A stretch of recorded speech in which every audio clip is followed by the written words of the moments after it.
Welcome to the Deep Dive. Our mission, as always, is to take complex, critical source material and, well, really pull out the insights you can actually use without all the fluff.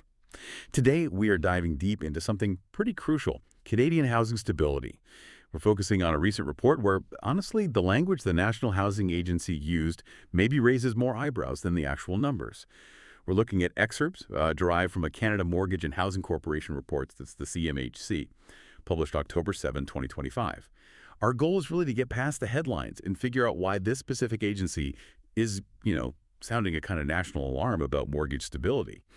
When the agency watching the whole housing system speaks up like this, we really need to understand what they're trying to tell us. Absolutely. And that's really where the value is for you, the listener. Because in finance, in real estate, risk is often communicated subtly through nuance. You can have a small number, but if it comes from the right place at the right time, it can signal a huge shift coming down the line. The CMHC, they're kind of like the system stress tester. So when they voice concern, it almost always points to some underlying vulnerability that frankly needs attention. Now, Okay, let's unpack this then. Let's start with a core piece of data, the number itself. What was the exact statistic that sort of jumped off the page and made the CMHC issue this warning? okay, the specific stat, and this is directly from the CMHC, reflecting Q2 2025, Canada's overall mortgage delinquency rate rose to 0.22%. Yeah. 0.22%, that's the raw number. Pretty straightforward. Right, 0.22%. Now, I have to play devil's advocate here for a second because my first thought, and I bet a lot of listeners are thinking this too, is like, well, 0.22%, that still sounds incredibly low. I mean, it's less than a quarter of 1%. Is the CMHC maybe crying wolf a bit here? Why should we really care about that number on its own? That's the perfect question. And it's what separates, a really sophisticated analysis from just glancing at the headline. Look, if 0.22% was, say, the historical average, or if the increase was super slow, it wouldn't even be a story. It'd be noise.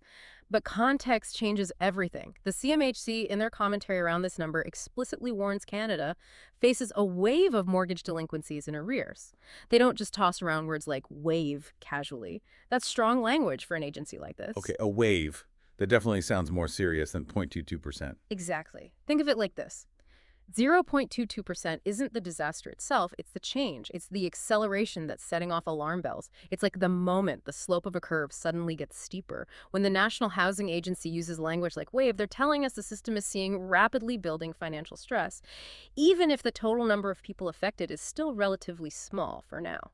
For the CMHC, this is a leading indicator, like a tiny tremor that tells you the bigger plates are definitely shifting. I like that analogy. It shifts the focus, doesn't it? From just how big the problem is right now to how fast it seems to be growing. So let's make sure we're crystal clear on the terms they used. The source material mentions both delinquency and arrears. What's the actual difference? And why is the CMHC warning about arrears becoming a wave? Good point. So delinquency is basically the status, the 0.22%. That refers to the percentage of mortgages that are behind on payments. Typically, that means 90 days or more past due. It's just counting the accounts that are late. Arrears, though, that focuses on the debt, the actual money. Arrears represent the pileup, the accumulated amount of missed principal and interest payments connected to those delinquent mortgages. Ah, okay. So delinquency is the count of late mortgages. Arrears is the amount owed on them. Precisely. And the CMHC emphasizing arrears becoming a wave is really critical. It suggests two things might be happening. Either one, more people are falling behind, that's the delinquency rate rising, or two, and this is crucial, the size of the average missed payment, or maybe the total debt load piling up from these missed payments, is growing really fast, disproportionately. It hints that households falling behind are finding it harder and harder to catch up, which leads to this ballooning debt pile, much harder to fix without serious help. That distinction, the growing burden of arrears, that really paints a different picture.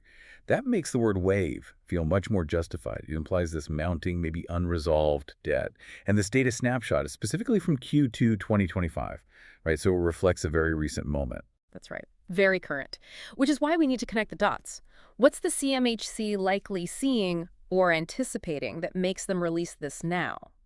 If we connect this to the bigger picture, the CMHC is essentially showing us the visible tip of the iceberg, the result of maybe unseen economic pressures building up. A spike in delinquencies, specifically in Q2 2025, points pretty directly towards household budgets finally running out of steam, exhausting their reserves. We could be looking at the delayed impact, the fallout from this period of sustained high interest rates we've been in. That makes a lot of sense. It's not just counting defaults in isolation. They're likely recognizing that many homeowners, maybe those who got mortgages when rates were rock bottom, Yeah. they've recently hit or they're about to hit some pretty major renewal deadlines. And the payment shock, the jump in their monthly payments, could be turning what was manageable into something, well, impossible, pushing them into that delinquency category. That is exactly the vulnerability they're flagging. Historically, Canadian mortgage holders, remarkably resilient. They find ways to pay. But that resilience is really being tested now by how fast debt servicing costs have shot up. So what this 0.22% really tells the CMHC is that the stress from those renewals, or just the higher rates generally, isn't theoretical anymore. It's showing up as actual missed payments in household accounts. It's not just a blip. It feels like the start of systemic risk actually materializing. So the CMHC deciding to publicize this and using such strong language, it feels less like just routine reporting and more like a deliberate signal, like an alert to stakeholders, lenders, maybe policymakers, saying, hey, get ready, things might get rougher in Q3 and Q4. Oh, absolutely. It's definitely a call to action, or at least a call to prepare. When the National Housing Agency uses terms like waive, they're essentially telling lenders you might need to review your loss provisions. And telling policymakers, perhaps, those safety nets for vulnerable homeowners, they might need strengthening.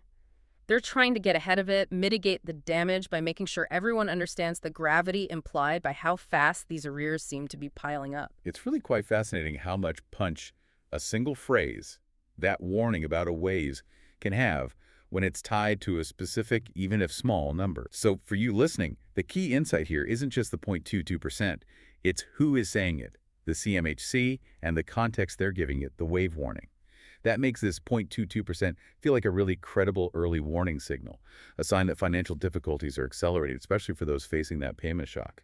And we also have to remember, national stats like this, they often smooth over big regional differences. While the CMHC report might only give us the single 0.22% figure for the whole country, you can bet their internal analysis is looking at specific regions, or maybe certain types of borrowers that are seeing much higher delinquency rates. The national number is like the country's overall temperature, but that wave language. It suggests that in some places, that wave might already be hitting the shore pretty hard. That brings up another point, the potential impact on housing supply, doesn't it? If you get a significant, faster than usual number of homeowners going from delinquency into actual default, well, that could start to affect the market, right? Maybe more distressed sales hitting the market. Precisely.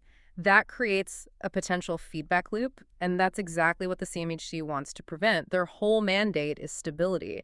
They're trying to head off a situation where a sudden jump in forced sales starts pushing down overall home values, which then destabilizes the financial sector. Nobody wants that. So this warning, it's also kind of a regulatory nudge. It's designed to inject some caution into the market. It encourages lenders, hopefully, to work proactively with that 0.22%, the ones who are struggling, maybe offer forbearance or restructuring, rather than just jumping straight to foreclosure processes. Okay, so in essence, the CMHC is using this small number, 0.22%, to confirm that the high interest rate medicine, the tool used to slow the economy, it's now starting to bite and bite hard into the average homeowner's ability to keep up with payments. And the message is the national housing market needs to kind of brace itself for what the next round of data might show. That sums it up perfectly. The VASCO 2% is concrete evidence that the macroeconomic policy is working, in a sense. But it comes with this painful side effect of rising household instability. And the CMHC's job is to flag that pain point before it potentially snowballs into a bigger financial mess. It means the vulnerability is real, and yeah, it seems to be accelerating. Which brings us towards the end of this deep dive. We've really unpacked that core statistic, the B.2% mortgage delinquency rate back in Q2 2025. And maybe more importantly, the significance of the CMHC's strong warning about a wave of arrears, which confirms that mounting debt burden likely linked to recent economic pressures like interest rates. Yeah, and it leaves us with a really important question for you to think about as you follow future economic news. See, this delinquency rate, it's what we call a lagging indicator. It tells you about pressure that already built up. So the CMHC, by issuing this warning now, must be anticipating certain things developing in Q3, Q4, maybe beyond.